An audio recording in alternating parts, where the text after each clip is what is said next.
complejo, y hoy día voy a entrevistar a un hombre que se ha fajado desde el primer día, el ministro de Defensa. El ministro de Defensa ha estado al mando ya, creo que lo hemos visto matiné, pero muy noche, no sé a qué hora está durmiendo, pero en el COEN, en la calle, en los distritos más alejados, sobrevolando. Y antes de darle el paso, quiero decirles que a esta hora de la noche las cifras siguen creciendo. Tenemos ya 79, ha subido la cifra, 79 peruanos han muerto por estos problemas. Tenemos ya 103.813 damnificados, 665.313 peruanos afectados. Las viviendas afectadas suman hoy 145.421, inhabitables 13.075 y absolutamente colapsadas 12.378 viviendas. ¿Qué vamos a hacer, ministro Nieto? Buenas noches, bienvenido a Todo Se Sabe. Hola, Milagro. ¿Qué vamos a hacer con estas cifras? ¿Cómo vamos a reconstruir de una manera seria? ¿Cómo vamos a intentar reubicarlos? Porque yo no sé si usted estará de acuerdo conmigo, pero después de este recorrido ligero que he hecho, porque ha sido solo un día, usted está ya semanas, creo que unánimemente tenemos que entender que lo que urge es una reubicación y hacer sistemas de drenaje en las principales ciudades. ¿Qué vamos a hacer? Bueno, la primera dama ha sacado una lección de esta situación difícil. Ella ha dicho, estamos unidos, y es verdad, hay un momento de unidad nacional, de esfuerzo colectivo, de esfuerzo compartido, y ella ha pedido que esta manera de convivir entre nosotros pueda proyectarse en el futuro. Y yo creo que así como la situación que vivimos es complicada y las cifras que tú has dado son las cifras de la situación al día de hoy, también esta situación es una oportunidad. Es una oportunidad, dicho en frío, para lograr crecimiento económico, pero es una oportunidad también para que los peruanos podamos hacer una obra histórica. Cuando uno mira las calles inundadas, tú has estado en Piura, yo he recorrido la ciudad, he estado en los Polvorines, en las Dalias, en 28 de julio, en fin, en varios barrios de la ciudad, las zonas más afectadas. Cuando uno mira en Piura, en Chiclayo, en Lambayeque, esos emposamientos en los barrios, esa cantidad de lodo, ese momento en el cual la gente está atosigada por hongos, por mosquitos, por el riesgo de enfermedades, sí, claro, por el agua estancada. Uno mira esas cosas, pero yo, que quizás sea pues el defecto de mi profesión, soy sociólogo, no puedo dejar de mirar pobreza, desigualdad y corrupción. Por supuesto. Y una ausencia de una mirada larga finalmente de nuestras élites, ¿no? Si no tenemos en Piura, en Chiclayo, en Lambayeque, en Tumbes, ciudades con los acondicionamientos urbanos que las ciudades del mundo conquistaron allá por el siglo XVIII, y algunas, las que vienen del trabajo de la expansión del Imperio Romano, que fue un imperio civilizador, con obras de agua y con obras de drenaje y tal. Si no hacemos eso, pues van a seguir inundándose cada vez que llueva.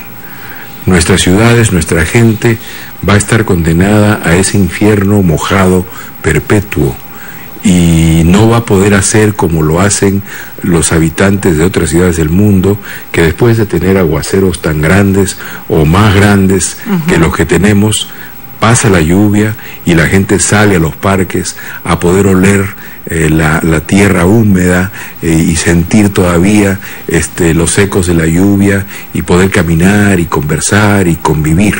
Pero yo quiero hablar con usted hoy día de algo que lo he escuchado decir y que me ha dejado bastante conmovida, porque este es un círculo perverso. porque esto es el reflejo en la cara de la pobreza. Es una persona pobre, ministro, que de pronto no tiene un lugar donde estar. Se va a una ladera, una autoridad que le dice no puedes vivir aquí, pero se empecina porque no tiene a dónde ir. Luego viene un alcalde corrupto que le da títulos, y digo corrupto porque él sabe que lo está exponiendo al peligro en cuencas ciegas, en laderas donde no debería estar. Y de pronto esa persona, dentro de su círculo de pobreza, de la que no puede salir, y donde a veces ni siquiera ve presencia del Estado, de pronto un día se abre el cielo y llueve. Y llueve sobre mojado, porque es una persona pobre que además de no tener agua y desagüe, tiene que estar, o sea, usted lo ha vivido, con agua que es un asco, ministro, y eso no lo merece nadie, ni siquiera el pobre más extremo de nuestro país. Nadie en la tierra merece eso. Entonces yo, frente a esta impotencia, decía, ¿qué van a hacer ustedes como gobierno? ¿Van a parchar? ¿Van a decir, bueno, sí, la emergencia, les llevo frazadas? Me parece muy bien lo que está haciendo la señora Nancy Lange, pero es una urgencia inmediata, pero viene el mañana, vienen las 2 semanas, viene los 6 meses, y ¿qué viene? El parchado. Es un tema que se está conversando, que estamos conversando entre los miembros del gabinete. Yo pienso que no podemos hacer una reconstrucción que sea el retorno a una normalidad mediocre, que condena a la gente a eso que tú estás diciendo, a esa situación en donde sabemos que hoy día secamos, hoy día parchamos, hoy día resolvemos la situación de emergencia, pero 3, 4, 5, 6 años después vuelve a pasar lo mismo y la gente vuelve a padecer lo mismo.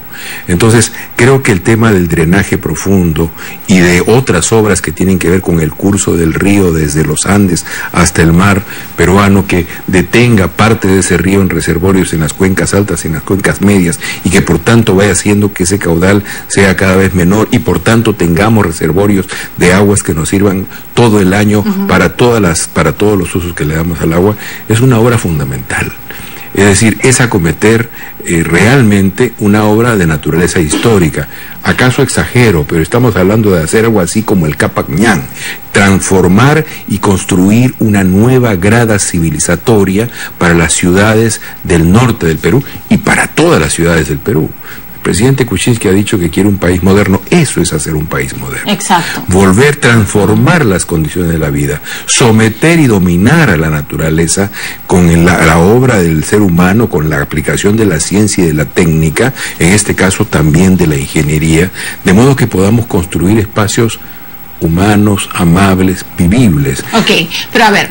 Y el otro tema que tú mencionas es el tema del abuso de la pobreza.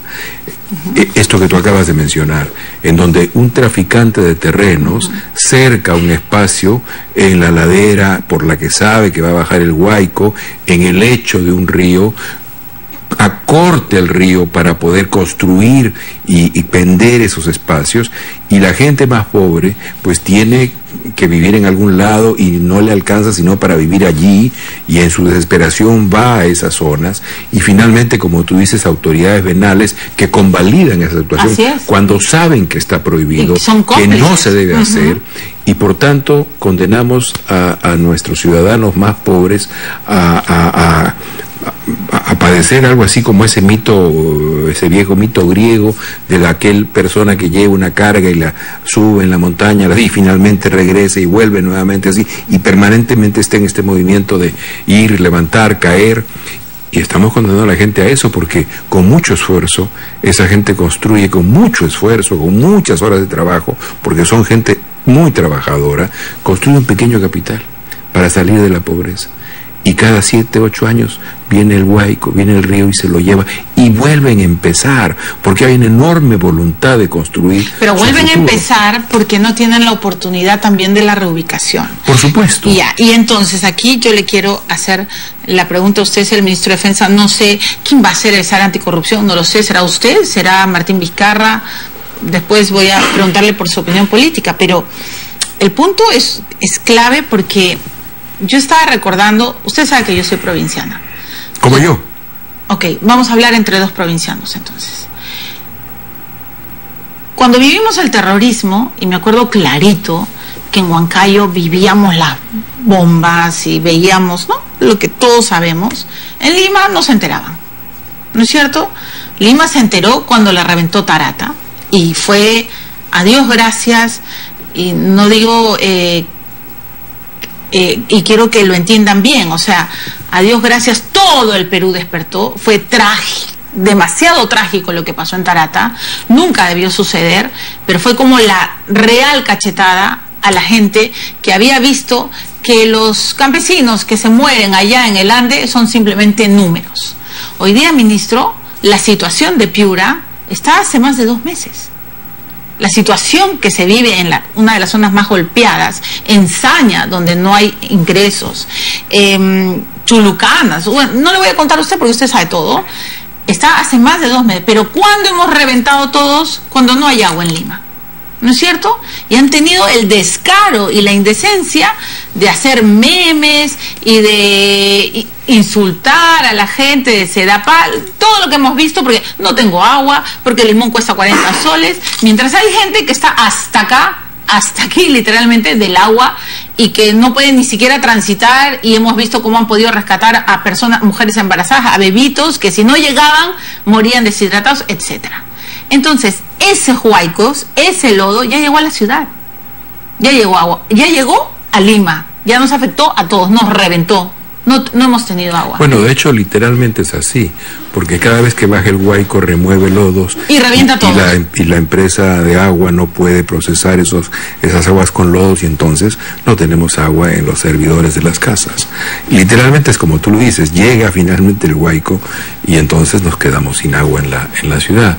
Yo creo que esta situación de crisis nos debe ayudar a reflexionar y a corregir costumbres y formas de mirar que son finalmente formas culturales que cambian muy lentamente a lo largo de los años, pero que hay momentos en los cuales se producen circunstancias determinadas que hacen que la gente cambie su manera de mirar, cambie una actitud, cambie una costumbre.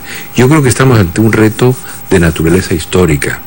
El trabajo de reconstrucción y de construcción, porque hay cosas que no hemos hecho, que debimos hacer hace muchas décadas y que no las hicimos. Por ejemplo, pues, por ejemplo, el drenaje profundo de las ciudades, que permita que estas cosas no ocurran. ¿Cómo es posible que en las ciudades del norte no exista eso cuando llueve? Entonces, ese tema es un tema que es una obra verdaderamente de naturaleza histórica, no exagero cuando lo digo, es cambiar las condiciones en que se vive una parte importante del país, que además ha sido una de las regiones que más altas tasas de crecimiento ha tenido en los últimos años. Pero miren, tanta plata y nada de drenaje. Bueno, precisamente eso es cambiar una manera de mirar, eso es plantearse en serio la posibilidad de que el país sea un Perú moderno y que incluya a toda su gente, a todos sus ciudadanos en el razonamiento del Estado. Pero eso implica también el respeto de la autoridad, porque te reubicas o te reubicas, y no te voy a permitir que sigas viviendo aquí, porque mañana te vas a morir. Hoy día son 78 peruanos muertos. Eso nos tiene que doler. 79. Perdón, 79. Tiene razón, subió en horas la cifra. 79, pero entonces he conversado con gente. No puedes vivir acá, sí, pero ¿a dónde me voy? Bueno, no sé, ministro, el Estado tendrá que encontrar ese lugar. Tiene que haber una política que al mismo tiempo aplique un esfuerzo de convencimiento, de generación de un consenso con la gente, discutiendo todos estos temas que ellos han vivido una y otra vez, y al mismo tiempo políticas de desarrollo urbano muy firmes, muy claras en sus objetivos, en donde se diga: aquí no se puede construir, y no se puede construir, y entonces ofrecer otros espacios, porque también es, digamos, una parte es deja esto, pero la parte es, oye, mira, aquí hay otro espacio que es mejor. Exacto. Y que te puedo propiciar recursos, créditos, vas a pagarlos en un muy largo plazo, porque tampoco la mayoría de la gente está pidiendo que le regalen nada. No. Es un gran esfuerzo el que hacen. Y yo he visto, que he conversado con la gente en los barrios y me dicen: yo no quiero que me regalen, Yo quiero que me den condiciones en las cuales yo pueda realizar mi propio progreso con mi esfuerzo. A mí lo que más me molesta es esta visión citadina, si se quiere, o no sé, usted que es sociólogo lo podrá decir mejor que yo, pero de ver al pobre como... perdón por esta expresión porque detesto cuando cholean, detesto. Si algo me asustó cuando llegué a Lima fue cuando gritaban Cholo de o Serrano de, y yo decía, ¿qué le pasa, no? Pero dicen, este es un terco, este es un bruto, no entiende nada. No, claro que entienden, por supuesto que entienden, lo que pasa es que no tienen a dónde ir. Y que bueno, yo no sé si usted conoce bien Huancayo, pero en Huancayo hay diluvios. O sea, yo lo he vivido, rayos, truenos, de chica tenía mucho miedo, así como ayer llovía en Piura, que yo sentía los rayos y decía, mi santa madre, va a llover horrible, lo mismo, cielo nublado, todo, pero yo sabía que cuando me despertara iba a pasar lo que usted acaba de decir, iba a oler rico, la tierra mojada, seguramente iban a haber más grillos que nunca, porque salían los grillos, pero el agua discurría y había drenaje, o sea, la gente... del Ande, la gente de la provincia, de la Sierra Costeña no es bruta, ministro. Nadie es bruto aquí. Si se han instalado en las laderas es porque alguien lo ha permitido y porque en el fondo lo único que buscaban era un metro. Todo ser humano busca su metro, busca su hueco, dónde vivir y dónde morirse. Pero la irresponsabilidad, yo cuando lo veo a Kuczynski, al presidente digo, ¿se atreverá? ¿Se atreverá realmente a reubicarlos? Pero me queda claro que los gobernadores están como que, sí, yo quise, no pude, los alcaldes, sí, yo tuve, pero no, alguien tiene que de arriba decir, se acabó. Yo creo que el presidente Kuczynski está convencido de la idea de que podemos construir un país mejor, convencido. Bueno, me ha gustado ver la convicción y la autenticidad con la que la señora Lange dice lo que dice, que es más o menos la misma idea, podemos construir un país mejor. Y yo creo que en este caso en específico tenemos las condiciones para poder hacer, como decía yo, una obra histórica que tiene que ver con este acondicionamiento urbano. Y si no obtenemos dinero, habrán formas de generar créditos internacionales para producir las obras que se necesitan. Y al mismo tiempo que tenemos esa gran obra, hay una pequeña obra que es con empleo para la gente que ha sufrido la pérdida de un muro, el derrumbe de una casa, la inundación de un lugar, y entonces allí tiene que haber un programa como el que está diseñando el ministro de Trabajo, de empleo temporal para la gente que trabaje en la pequeña obra de la reconstrucción de su propio espacio, de su cueva, como dijiste tú, que trabaje en eso, ¿no? Entonces hay una dimensión muy grande de naturaleza histórica y hay una dimensión muy pequeña, no por eso menos importante y menos histórica. ¿Y quién va a hacer? Es incorporar a la gente en la resolución de los problemas que enfrentamos. ¿Y quién va a hacer? Y luego hay una obra intermedia, que es digamos, los parques, las ciudades, en fin, todo aquello que configura también la normalidad de las ciudades. Pero yo creo que sin esto sería muy difícil que esta situación de crisis la enfrentáramos en su dimensión de vida. Yo creo que va a ser muy difícil que usted vuelva a dormir tranquilo si no lo logran. ¿Sabe por qué se lo digo? Y voy a ir a una pausa. Perdóneme, señor director, le voy a robar 2 minutos más al ministro, pero tengo que hacer el receso de la hora. ¿Sabe por qué no va a poder dormir tranquilo?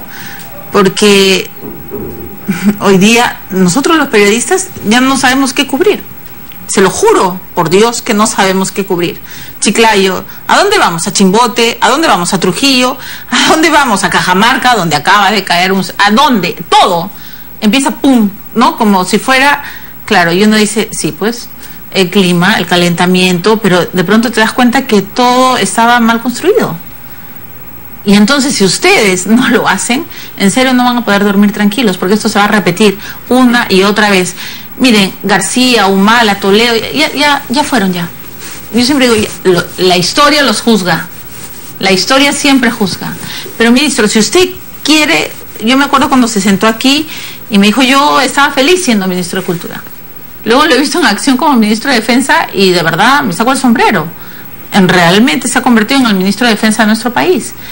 Pero tiene que haber un político, y espero sinceramente que ustedes lo sean, ojalá y no me equivoque, que digan, yo no me puedo dormir tranquilo, porque mañana va a haber más huaicos, y va a llegar más al centro de Trujillo, más al centro de Chiclayo, más al centro de Chimbote, y entonces ahí no va a haber alma que pueda salvar a estos peruanos que en un momento van a decir, ¿cuándo me van a dar mi casa? ¿En medio año? Mire, o sea, no sé si yo estoy siendo muy pesimista, pero es doloroso. Hay experiencias que construyen conciencias. Hay experiencias que son un giro en el discurrir de la historia de un país o de una sociedad.